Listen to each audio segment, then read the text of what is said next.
I think most people have not paid attention. They think beauty means it must be sunrise, sunset at the most. The very way a person walks is beautiful, that geometrically things have fallen into place. The cosmos itself is perfection of geometry. If I look at a man or a woman, first thing is, I see their geometry from head to toe.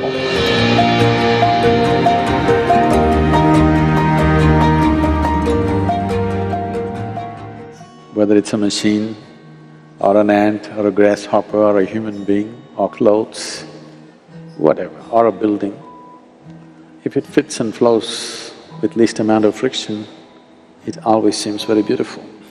I don't know how many people notice this. Right from my childhood, I spent a lot of time paying attention to every kind of insect. And I found insects are the most fabulously designed creatures on the planet. And every kind, if you look at them, in terms of color, in terms of geometry, in terms of variety of activity that they can do, they're so fabulously designed. So, when I say you're beautiful, don't think I'm saying you're an insect. That's not what I meant. I'm saying different creatures, we have 2 legs, somebody else has 4 legs, somebody else has 6, 8, 12, whatever number. But the beauty of nature and evolution is the design has been perfected. I think most people have not paid attention. They think beauty means it must be sunrise, sunset at the most. Small things are very beautifully made because with least amount of friction, they've learned to function. If you look at… if you look at the activity, if you measure the activity, let's say of an insect, how much activity an insect is performing, for how many calories that he consumes, obviously he's geometrically perfect, least amount of friction. So, anything that's well made always excited me, whether it's a machine or a building or an insect or an animal or a human being. If you're talking about humans being beautiful, if you look at somebody, when they're joyful, everybody is beautiful. Whatever the shape of the nose or the chin, when you see them in a joyful condition, they're always beautiful. With the best, whatever is considered the best shape of the nose or the chin, when they're in bad states, they don't look beautiful anymore. So, if you are in an exuberant state of life, you will look beautiful in the face, I mean. To keep the body beautiful takes little work. A lot of people are trying to take the shape of the planet. No, I'm not saying in an insulting way, I'm saying if you are in a certain state, everything looks beautiful, that's different. But I think we're talking about physical, mechanical beauty. That mainly means geometrically there is some perfection where things operate with least amount of friction. Suddenly, the very way a person walks is beautiful because there is not lumbering around. That goes for a human being or an animal or a machine or everything. That geometrically things have fallen into place. In fact, the entire universe is just happening because of geometric perfection. Well, the dome is standing because of geometric perfection, not because of the strength of the material. All the buildings we designed here, we always saw how it can be geometrically perfect so that the material that we use is very little because our problem is always budget. People say at such a large building with these kind of beams, it'll collapse. It will not, because geometrically it's been thought through. So, evolutionary process has always looked at geometry. The cosmos itself is perfection of geometry. Why is the planet sticking to its pathway? Is because it's achieved some kind of geometric perfection. If it goes slightly off, it cannot come back again.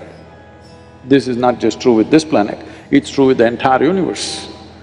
So, in my mind, it's always been like this. If I look at a tree, if I look at a cloud, if I look at a man or a woman or anything, for me, it's always the geometry of things. First thing is, I see their geometry from head to toe. Afterwards, all the other things. Because geometrically, it should be right.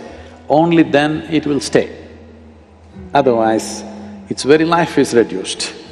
Life of a building or an animal or a creature or anything, any form in the existence, if it doesn't find some kind of geometric harmony, then it will go before its time. The entire yogic system is just that, to align your body to the cosmic geometry, so that if you sit here for 2 days, it's still no issue because you have understood the geometry of the body.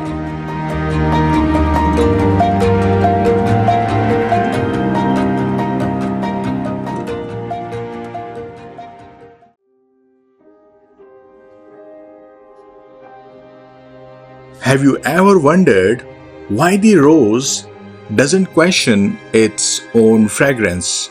Why the river, in its immense beauty, never hesitates in its flow? Or why the night sky, adorned with a million stars, never doubts its own radiance? These wonders of nature effortlessly bask in their own beauty, never straying from their true essence. So why is it that we, with a consciousness so profound and beautiful, often lose ourselves in the maze of life's impurities? Today, I wish to dive deep into a profound words from Ashtavakra Gita. The words goes like this: Shrutvapi Shuddha Chaitanyam Atmanam Atisundaram Upasthe Atyanta Sansakto Malinyam Adhikachati. Its translation captures a timeless essence. Even after hearing of the pure consciousness that is the self, so incredibly beautiful, you get deeply attached to impurity. Now, let us immerse ourselves in the beauty of this pure consciousness, the Shuddha Chaitanya. Picture, if you will, the vastness of the universe, with its billions of stars, galaxies and cosmic wonders. Each star, each planet, each cosmic dance is in perfect harmony. This vastness, this harmony is a mirror reflecting the very essence of our pure consciousness. Within each one of us is an infinite expanse, a universe that is as grand, as harmonious, and as wondrous. Our true nature, the Atman, is not just a silent observer. It is the very dance of creation. It is the melody in every song, the rhythm in every heartbeat, and the silence between every note. Its beauty is unparalleled. It's like a timeless artwork painted with the colors of love, wisdom, and bliss. To understand this beauty, consider the most breathtaking sunset you have ever witnessed. Now, magnify that beauty 1,000-fold. Even then, it wouldn't come close to the splendor of your true nature. But here lies the paradox, a riddle that has puzzled sages and seekers alike. Why, when we are of such magnificent beauty, do we get entangled in the transient, the mundane, and the impure? Why, when the symphony of our true nature plays within us, do we sometimes choose to listen to the discordant notes of desire, attachment, and ignorance. Remember, the verse does not condemn, it merely points out this human tendency. It is a gentle reminder to turn inwards, to reacquaint ourselves with our innate beauty, and to live from that space of pure consciousness. And as we do so, the impurities, the attachments, and the distractions naturally fall away, revealing the ever-present, ever-beautiful dance of our true nature. Let me clarify this with some examples. Imagine a vast, serene, and clear lake. The water is so pure that you can see the very bottom, and it reflects the sky, the trees, and the birds perfectly. This lake, dear seekers, is a symbol of your true nature, the Shuddha Chaitanya, or the pure consciousness. Now, let's imagine that someone comes and pours a bucket of mud into this lake. The water gets murky, the reflection is lost, and the serenity is disturbed. This mud, dear seekers, represents the impurities, your desires, your attachments, your fears, and your egos. Now you might ask, why, when we know of our pure nature, do we get mired in these impurities? That is the eternal riddle of human existence. Take for instance a moth. It knows the beauty of the night, the serenity of the moon, and the vastness of the sky. Yet it gets attracted to the flame of a lamp, knowing fully well that the flame will consume it. The flame, though fatal, is immediate, tangible, and alluring. The vast night and the distant moon, though beautiful and eternal, seem intangible.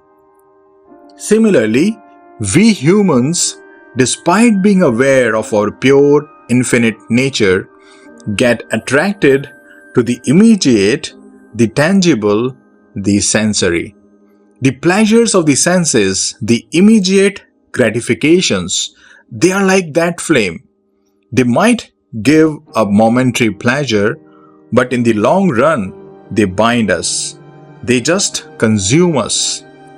To understand this allure, let's consider another analogy.